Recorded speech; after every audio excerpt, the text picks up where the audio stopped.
Përshëndetje, miqtë e mi. Mirë se vini në kanalin tim Teatarot. Për lexime personale më kontaktoni në Instagram Teatarot 2025. E tani do të bëjmë një pyetje. Jeni në një lidhje. Keni probleme tuaja.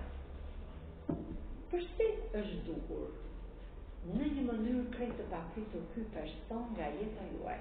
Pra, ç'është arsyeja që ky person apo persone, pra mashkull apo femër, tjetë zhdukur nga jeta juaj në mënyrë të papritur, pra në mënyrë të befatishme.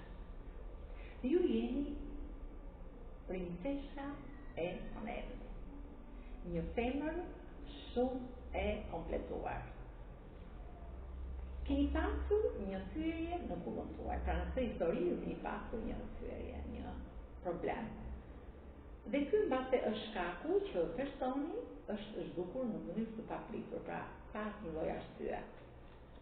Ke luftuar poshtë që të dish këtë arsye, sepse je një person shumë pozitiv, një person që do të ndihmosh të tjerët në momentet të vështira, je si kjo mbretëresh e shkopinëve, një femër që fal dashuri pa asnjë arsye, pa kompromis.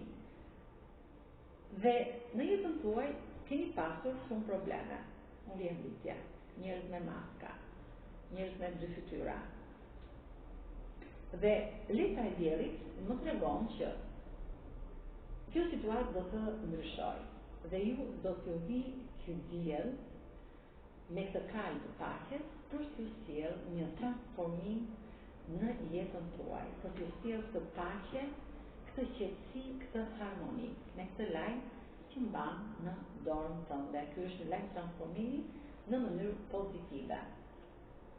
Jeni në botë, këtë histori e keni në largësi dhe do të mbyllet një cikël për të hapur një cikël të ri.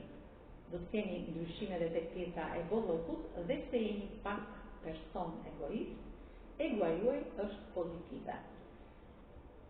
Pyetja ishte, përse është dukur në mënyrë të papritur? Sepse ka pasur dhe ai arsyet e tij, që do t'i shpreh shumë shpejt dhe egon e tij pak të fortë, që do t'i shpreh shumë shpejt me anë të këtyre mesazheve arsyen përse është larguar nga ju. Pra, vjen shumë shpejt në duar tuaja ky mesazh nga ky mbret i kukave, që tregon një person që është i dashuruar me ju dhe ju shpreh qartë, hapur, pa asnjë lloj mashtrimi, arsyen përse është larguar në mënyrë të befatishme, të papritur.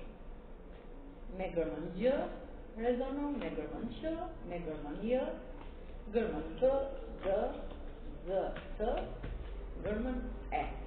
Kurse me shenjat e horoskopit mund të rezonoj me akret, me dem, me binjak, luan, me ujor dhe peshqi.